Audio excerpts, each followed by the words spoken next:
Hello,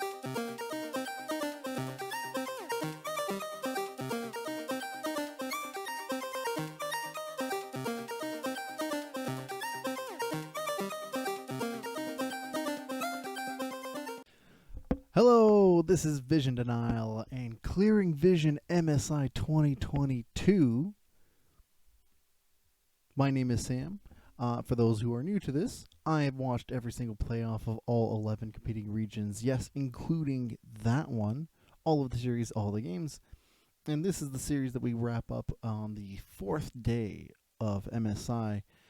Just taking a quick look, seeing what's going on. A couple of things to bring up. I thought I would not have to repeat this, but for those who don't know, RNG is playing remotely, and this has caused a bit of an issue, it seems, as announced by our good friend Alex Francois, who is the global head of competitive operations at Riot Games, specifically mentioning that because of some of the issues that were affecting the teams playing from Busan, the matches involving Royal Never Give Up were held with an unintended disparity in latency between competing teams. Meaning that at this current point, the first 3 games that Group B played will have to be replayed on Saturday. So today the games are still the same. They're expected as they are. So we're going to be getting the 6 games from Group B. And so tomorrow, after Group C plays, we'll be getting the remainder 3 games from Group B and finishing out to see who are the 2 teams that qualify. Because of this scenario, we don't know which team has qualified yet. Take that as you will. We'll either get 6 or 9 games to quantify how things are going, but as far as the results go, Royal Never Give Up has only played 3 games, and as such, it is incomplete for what we're going to see. Without further ado, let's start with the first game of the day on the Group B qualifiers. Starting with Southeast Asia's PCS's Parist, Saint-Germain, Talons, Esports versus Red Canids, Kalunga, straight from the CBLL in Brazil. Now, this is something I like to see from PSG. The Talons here, they simplify the draft, neutralize early pressure, and win fights decisively. Now, Red had a good setup, fully understanding how to apply pressure globally, especially during the early game. But the lack of ballooning gold or increase in tempo meant that the Talons could just wait for an opportunity to engage. And they found 2 key engages at different Drake contests, clean aces, and the game was done. Now, Red navigated the map a little bit better and had slightly stronger vision, but it looked like they were playing in autopilot, not fully utilizing the tools they had or recognizing when to back off when it's necessary. So what does this look like here? Well, let's take a look here from the gold graph.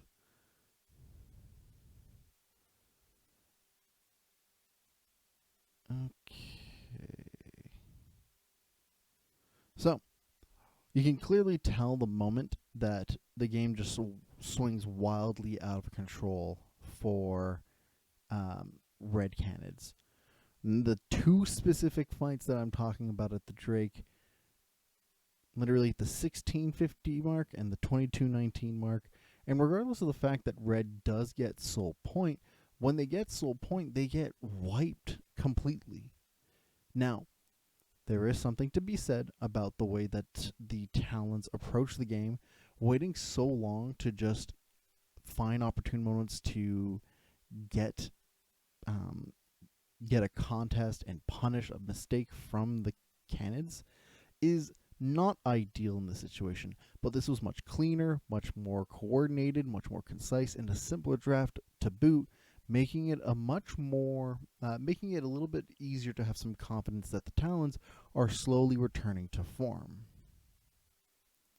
Let's take a look at the next game. Next up, we have the Chinese representatives of the LPL Royal Never Give Up versus the Turkish representatives of the TCL Istanbul Fast Pay Wildcats.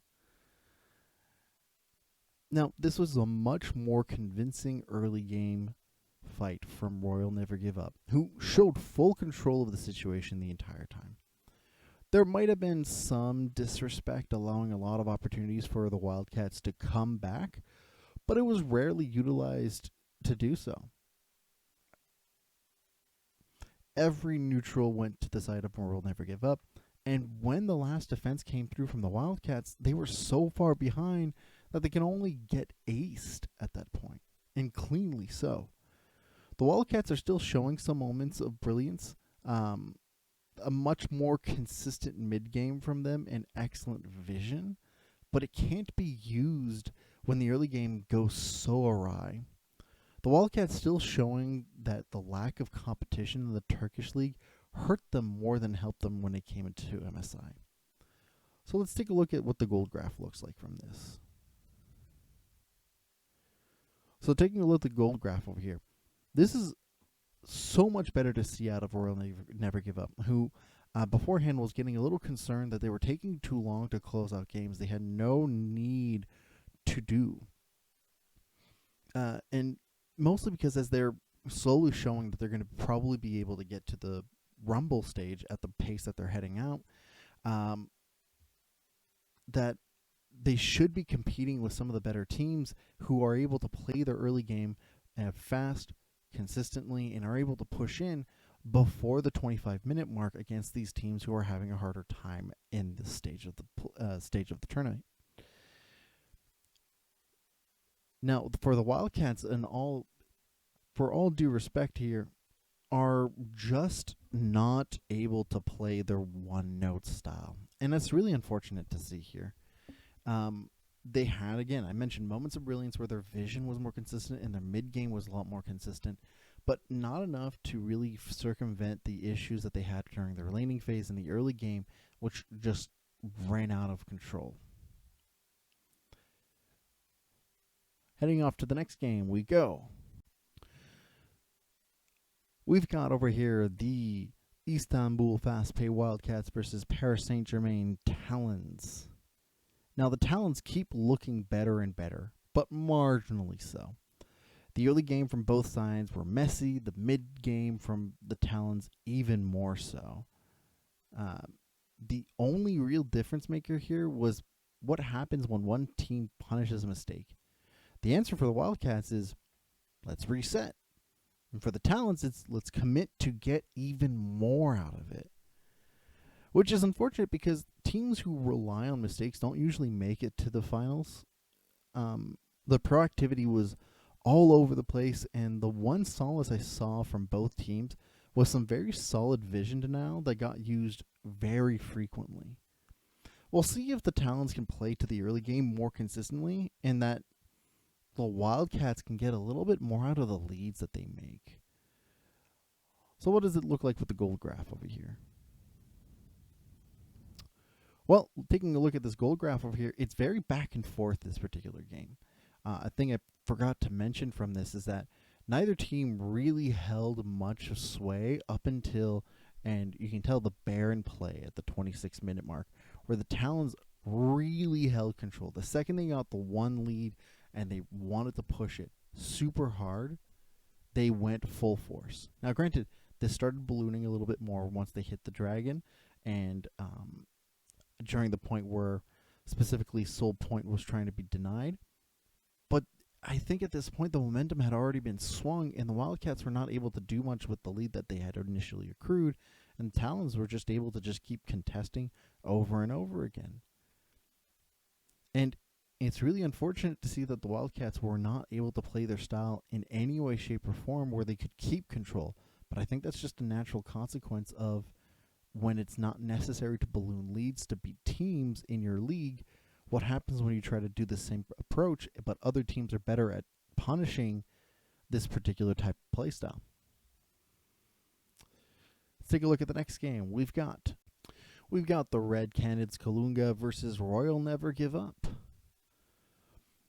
This game right here was the kind of game I wanted to see out of Royal Never Give Up, to convince me that there were contenders for the trophy, to contest T1's very clear dominance over time. It isn't clean kill-wise, but they push all aspects of the game in their favor and only grab what is necessary to win. The game is incredibly quick, decisive, to the point, and we get not only a pentakill, but the dancing Shelly. Heck yeah. Honestly, this is kind of so one-sided. The Canids, for their part, had some decent vision, some good proactive plays, and understood where they needed to go, but the goal difference from the laning phase, some rushed engages and overcommitments on certain plays made the whole thing very easy for Royal Never Give Up to come in and take a one-sided game from the whole thing. But I do appreciate that the Canids are still showing some proactivity. On the rematch for this particular setup, it gives me a bit of hope that they're probably going to be able to find some contest of some sort. But we'll get to see. Let's take a look at the gold graph from this, though. This gold graph right here, do you see how there's like only 15 gold in the lead that red could ever get? The red Canids had no lead whatsoever, and this is the kind of game that if you were to take off the nameplates, you would assume T1 was on that side. And that's exactly what I want to see. Because otherwise, at this point, none of the other teams had shown a type of quality of game other than the Buffaloes. And for that, it's a little hard because it's hard for me to say that the Buffaloes were the only other team that could pull off something like this, as they are such an inconsistent factor. While Royal Never Give Up is a lot more consistent as a whole squad, we just needed to see that they were able to push early games this intensely and well. And honestly, kudos. Fantastic. I love seeing this. Because otherwise, I would have been a little bit concerned if and or when they got to the Rumble stage against other teams who don't capitulate or let them just kind of stagnate for the early game. Up next, let's take a look at the Red Canids Kalunga versus the Istanbul Wildcats. Red played an excellent early and mid game, increasing the tempo when needed and ballooning the leads very well. Then the late game attacked. All of a sudden, they keep skipping steps, overstepping and playing disrespectfully and losing out on gold that they had properly earned. Eventually, they course correct, but the fact that the game went on as long as it did doesn't give me strong hopes that they'll pull through when facing off against Royal Never Give Up for the rematch. The Wildcats on their side have a chance to play spoilers for their last game, but at this current moment, they're eliminated officially from the tournament. Being the first team eliminated from the whole thing, it just shows that teams the teams understood that they are one note playing to the bot side for Holy Phoenix. And the Wildcats failed to adapt from it. Now, I can't wait to see specifically how the Wildcats approach going into summer, but we'll get to talk about that afterwards. Let's take a look at the gold graph here. And you can tell over here right now the huge lead that balloons up until the 19-minute mark. And then it kind of stagnates and lessens a little bit as the Wildcats properly punish the Red Canids on being overzealous, over-aggressive, and fumbling about. And honestly, it looked like they were having a lot of fun, but this was a quick recipe for them slowly losing out the game. And for a gold graph that looks like it could have ended very early, pre-25 minutes, showing a kind of thing, showing a kind of situation where they could be comparable to the other three teams here in their group. It's not a great statement. Like, this was convincing, very one-sided, but only as much as they were able to close out the game. Let's take a look at the last game of the day. We've got Parist Saint-Germain Talons versus Royal Never Give Up. And this is the closest game of the tournament by far. And it looked way more like how people expected this matchup to be at the start of the tourney also. The Talons able to nullify and control whatever attempts Royal Never Give Up try for the early game.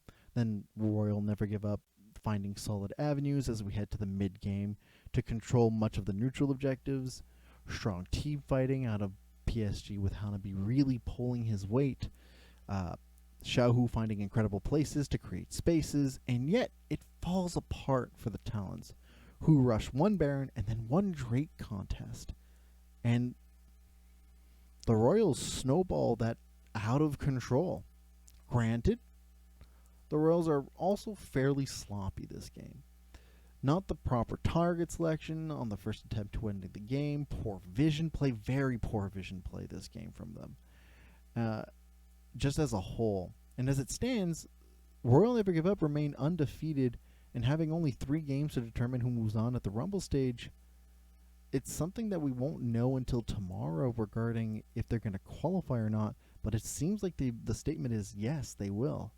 But teams can create upsets, and given how rough this game was, we might be seeing teams realize a bit of the gaps that are working here for them. So what does the gold graph look from this? Well, just taking a look at everything, you can see clearly the point of like the back and forth where PSG was really able to keep a hold of the early game process that Royal Never Give Up was really trying to push. From this, though, the abilities that the Talons are trying to show in regards to being able to control neutral objectives or trying to keep up a control of the tempo really falls apart near the end of the game, where Royal Never Give Up are real specialists of the late game. And not more is demonstrated here, as the second that the Talons slip up just once, and you can tell literally at the dragon fight that they are trying to contest where they messed it up, Royal Never Give Up really pushes it and gains a huge lead from it. But it's not like they were clean from the situation either, and you can tell that the regular season Royal Never Give Up really shows their head near the end of this, as they have a very poor showing in how to close out this game. So, my thoughts on the day. Well, primarily I think it's a little weird that despite how one-sided the games were, and with the fix also of the latency, that they had to redo and eliminate a lot of the previous games. At best, all it's going to do is it's going to show that they're going to win another 3 games. But that is really... we'll really get to see what's going on, right? No matter what, the Wildcats are out. But they can play spoilers. If Royal Never Give Up somehow goes 3-3, many people will see that as kind of unfair. But otherwise, if they win the next 3 games, then they're going 9-0, and it's like a formality more than anything else. So, we'll get to see tomorrow from the whole situation. It's a little messy, but I guess it comes with the quirks of having to have one team play remotely. That said, this was really interesting to see a lot more attempts at playing side lanes this particular day. A lot of 1-4 and 1-3-1 compositions, and less focus on trying to do full team fighting. Now, there was a full team fight composition out of the Talons on the first game of the day, but for the most part, the rest of the games were very split push oriented and small skirmish heavy. Trying to find picks where need be and trying to like split teams up to gain control where it's needed. Ahri and Lucian are still at the top of the pick ban rate, both still at 100%, with an absurd amount of 21 games now having been played. And 21 games, having both of them fully in, regardless of the fact that Ahri doesn't have a 100% win rate, then gives me the indication that the skirmish-heavy neutral control and zone control that they both offer, with Wukong slowly rising up on the ranks, being 90% pick rate as well, this is definitely the meta that we've hit so far. It seems to stabilize from here. But again, group stages to Rumble stage to the best of 5s will gradually change our idea of what is expected from the patch. but I think we're pretty settled here on zone control, neutral fights, and early game pressure, with some side lane pressure. But the side lane pressure seems to be not as consistent yet. But that may change over time as the tournament goes on. I do want to take a dedicated moment here to talk about the Wildcats. Just to get a moment to really encapsulate my thoughts on the situation, as they're the first team. I would have done two teams if the situation had been gone proper. At this current moment, based off of the scoreboard, it looks like the Canids would have been eliminated, but they still have their chance to make up for it. From this, the Wildcats demonstrated something very interesting, which is unfortunate because this is the second year in a row where they are dominant in the spring, do super well in the playoffs, and then come in and just kind of flop. But I don't think it's the same thing as last year. Last year they flopped from a lack of ability to actually perform, as opposed to, and they had a lot more competition in the previous year. Whereas this year they had virtually no competition. And I do want to make an emphasis on the situation regarding all of it, being that the Wildcats had a very one-note playstyle. Focus with Holy Phoenix, get him going, control the lead, never let it go, but keep the pressure consistent and choke them. But they do nothing to balloon the leads. They're not very strong on side lane pressure. And it was much of a concern for a lot of people that because of the lack of competition, it would be hard to evaluate if they were going to do well at all. And most of the teams coming into MSI don't fall under this category. Very few actually fall under the category of having zero competition and it being a concern. Because most of the other teams have had to really work for their spot. And I think the competition and the really close nature of their playoffs for each particular region benefited them, where it did not benefit as much for the Wildcats. But I do want to say that this experience might help them change their playstyle going into Turkey and heading back to the TCL, where, and this is a cliche, but it's true. When one team heads to an international scene and comes back and brings information, it usually changes up the scene internally and makes it better in the long term. And with it, probably a lot more competition that should bolster them. And it would not surprise me if we get to see them in summer qualify and head for Worlds, being that much stronger from it. So, Wildcats, you showed moments of brilliance. You didn't go lossless. You didn't go winless. So that's fantastic on your part. And if you do play the spoilers, great. I would love it. But for the moment, salute you. Thank you for playing. And we'll see you in summer for the playoffs.